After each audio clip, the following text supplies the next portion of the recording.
mag-hire. Eh, di ko mo lang tao, mag-hire kayo. Gagi. Nag-delete ko na karoon. Na-update na lang po. Dapat pagkasend niya pa lang nun, in-explain na agad siya. Maldita talaga. Isang totoo kasi ang tapang-tapang niya sa social media. Nung kaharap namin, sabi nga ni TMJ sa kanya. Pero sa kanilang dalaway minutes. Meron pa kayong gusto sabihin nila dito, hindi yung marami kayo sabihin pag hindi wala kayo dito. Hindi ko pa na nakwento sa FM, nakwento ko na ako sa Friday. Sabi ko, may pinarinig sa akin yung ate ay voice message ni... Oo. Tatawa Ano ako. ba nun? Nakinig nga rin sa akin, nag-CR nga ako kasi tatawa na ako eh. Alam mo ba? Sino palang nagsusulsod ng kaasinsan? Julie. Sino na, Julie?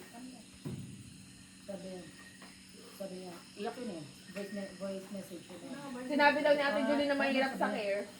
Sabi niya, napaka-unfair naman nila. Sabi pa ni Miss Julie. Sabi nga ni Miss Julie, ang hirap daw sa eh, kapag nakailang escalation ka, Paano ba nasabing unfair? Pag nakailang ano ka lang sa call. Ibubo siya eh. Sabi niya, may maano ka na Hindi, ayaw nga niya pumayag. Sabi pa niya dun sa... Madami siya about kay Miss Julie. Sabi din ni Miss Julie, isip ko, ibig sabihin, Miss Julie yung nag-ano sa kanya. Meron pa siyang sinabi doon na nakakapasa naman daw siya. Umiiyak siya. Di ba? Pasa naman ako sa lahat ng CPA. Wow, pasa naman ako kahit pa paano. Ito din. Mas actress! Pero, tinalo. Tama, yung mga hinala. Ganon. At yun, umiiyak siya. Sabi ko, "Tay, wait lang, CR lang ako." Tapos sabi ko, "Tong ina ni Bakla." Ayan din sabi Tapos nila alam mo, eh. sabi ni Kada, sabi ko nga sa kanya, ano lang yun, i-try lang yun, hindi niya sa isip-isip, hindi ko nga nababasa yung, ano mo, yung message mo, kung anong reply mo sa kanya. Oo, Tapos hindi sabi niya ko nga, pinapakita. sabi ko nga, hindi ko nga din alam, sabi niya gano'n sabi niya gano'n kay Assumption daw, hindi ko nga rin alam, kung saan nila inanin yung metrics, sabi yung gano'n, sabi ni Carbo, yung sabi ko, i-check mo kanya sa kanila, kung ano yung metrics, saan sila nag-base. Umali kasi ni Asuncion, nakisabay siya sa hate trend nang hindi maayos ang performance niya. Eh, nung natanggal siya, hindi kasama yung mga kaibigan niya. Eh, kasi, anong tutulong ng mga agent na yun? Eh, di siya yung kawawa. Siya talaga yung mukhang kawawa. Hindi favorite. Hindi talaga siya favorite. Ikaw ba naman?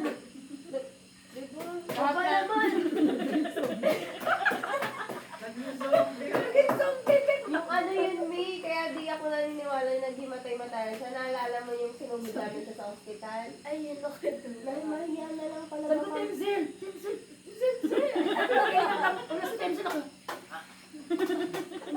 Oo, sabi ko pa. Ano lang yan? Ano lang yan? Sinugod namin siya sa ospital, yung hindi niya daw magalaw yung ano niya. Nahiya na lang kami sa mga doktor. Lumabas din ang resident doctor ng ospital dyan sa Capitol. Yung malapit sa Quezon City. Ginagano ng ballpen, ginaganyan, hindi daw maramdaman. Nung tinurot, Biglang gumaling. Mahibala! Tapos, nag-aray na siya. Nagtanong ulit ng doktor, na may naramdaman ka. Wala po. Dapat pala pinakpak ko ng mouse, no? Nagalit ang doktor, sabi niya, "Ma'am, kung hindi niyo po sasabihin yung totoo nung nararamdaman, paano namin malalaman yung yung sakit niyo? Hindi kasi namin malaman, hindi mo nararamdaman, pero umaray ka. Dumasakit ka, baka first case yan, di ba? Dito sa Pilipinas. Wala pang meron yan." Siya lang meron. As in, kami ni TMJJ kasi, parang habang tinetest siya, nasa waiting area kami, pero malapit lang nakikita namin, naririnig namin yung usapan. Kasi emergency, emergency pa siya. "Mami, pinunit pa ang damit niya dahil di niya daw magalaw. Di daw makaramdam."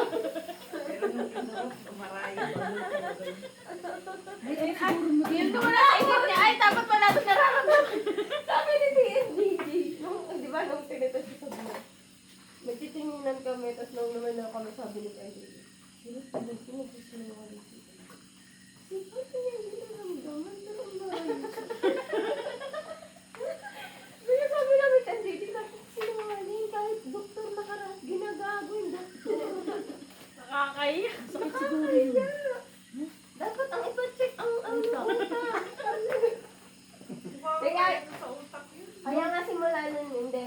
ang ginagawa ni Ay, alam mo yung kinakawawa niya yung sarili niya para madala niya yung mga tao. Yun yung way niya. Katulad niya, himatay-matayan.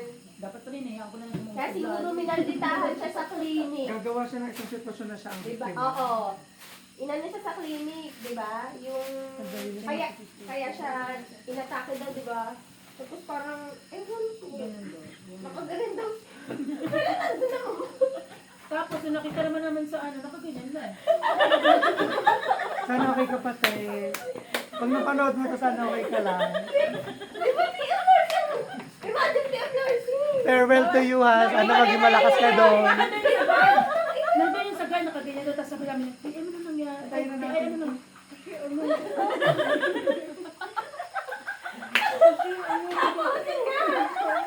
Yung sabi ako namin, ano tawag? Stroke. Ayun nga, sabi namin sa doktor, sa emergency sabi na stroke po ata. Kaya tinas nung doktor pang stroke. Eh kaso may naramdaman siya eh. Pero wala daw naramdaman. Diba? Tapos kailangan niya siya i-confine. Kasi nga, kailangan i-examine. Kasi nga, hindi niya siya nagsasabi na pero kailangan malaman. Ayaw niya daw. Nag-filma siya ng waiver, ayaw niya daw. Kasi alam niya sa sarili niya, nagsisinungaling siya. Diba? Pero Tapos, bakit sabi na yung pasa daw yung ganun? Binugbog niyo sarili niyo. Baka kasi siya ganun niya. Kaya ganun niya kapag sabi, ba't ka umaray?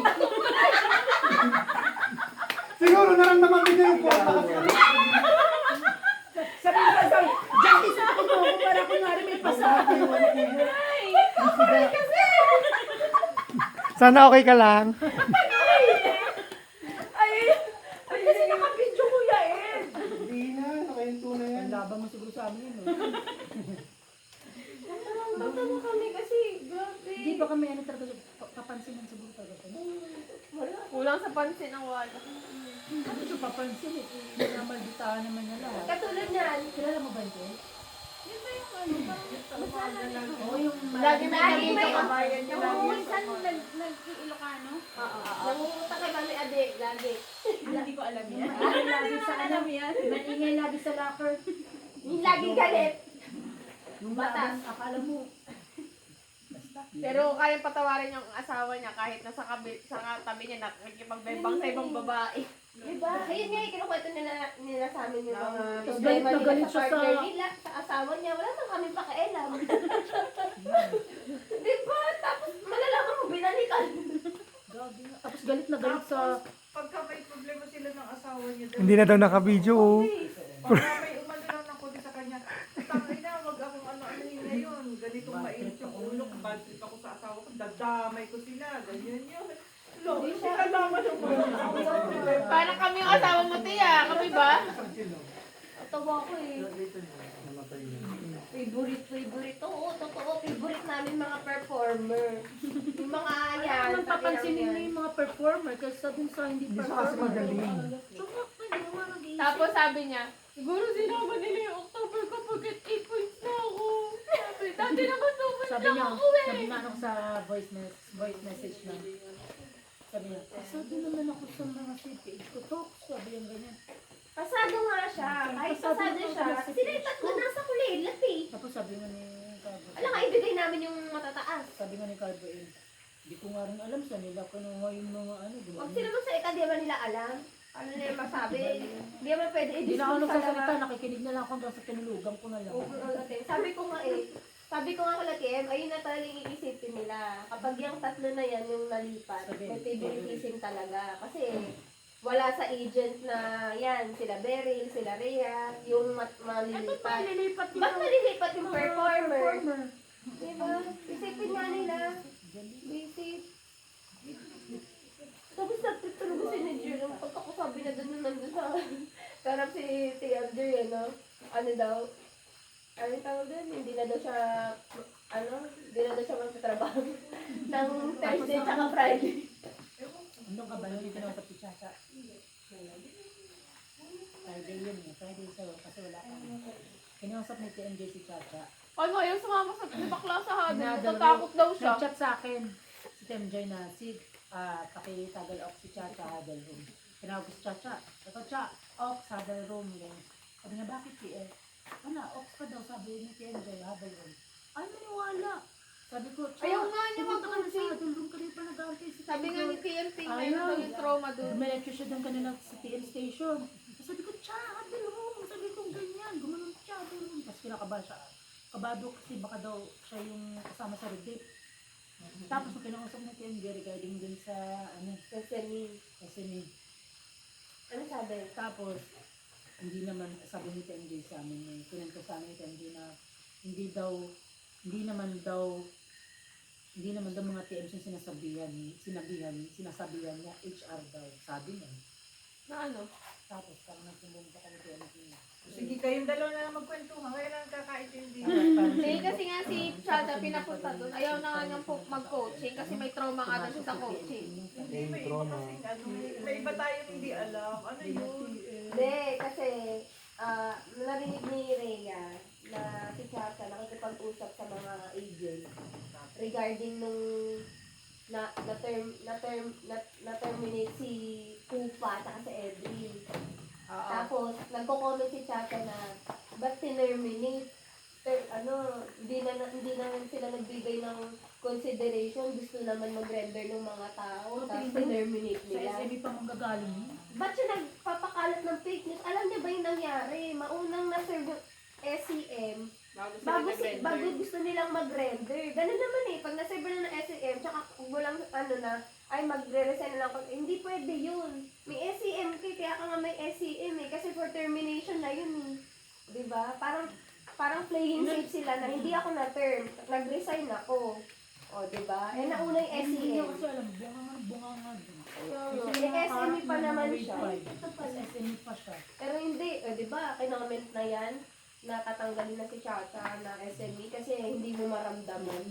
Kahit na si Owen, hindi ramdam ni Owen. Si Owen na Si yun. Owen na nagsabi. Ramdam ko kasi ang email niya. Hindi. Tagalog. Ang ingay niya. Ramdam mo ang ingay niya, pero yung pagiging SME niya. Tagalog. Hindi mo nga maasahan yun. True, sobrang tamad. Sila ni Sayang yung sa Corex, si ID. Busy si Ate Ivy. Pag nakapag-Tagalog, Sayang yung pinapasahod sa natatawa nga ako kanila. kasi ito, saway ng saway, di ba, pag may nagtatagalog doon sa ano natin sa mga. Pero pag si Ivy hindi niya masaway, kasi si TMJ yung Oo, sa Ivy, Corex. di ba?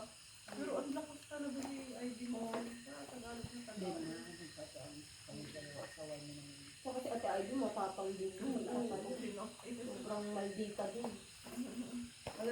Tsaka sabi ko nga sa mga agent ko, di ba, ng Thursday, nagpa-adal ako kasi nakalib ako ng Friday. Sabi ko sa kanila, kung kayo sa susunod na batch, isa kayo sa magpapasama, check nyo muna yung metrics nyo, hindi to favorite ka. Kaya, papaalam na naman kayo ng ano. Hindi kasi ako favorite eh. Tapos si Nedge pa, nung nausap namin nila PN, sabi niya, bakit si JP? Mas bagsak pa yun sa akin. Hindi naman ako nagko-compare TN. Ano lang? Ano yung sabi ng TN? Sino Sabi ng ako? TN. JP ka ba? JP ka ba? JCK? Wala ako. Sabi niya, isama mo ba?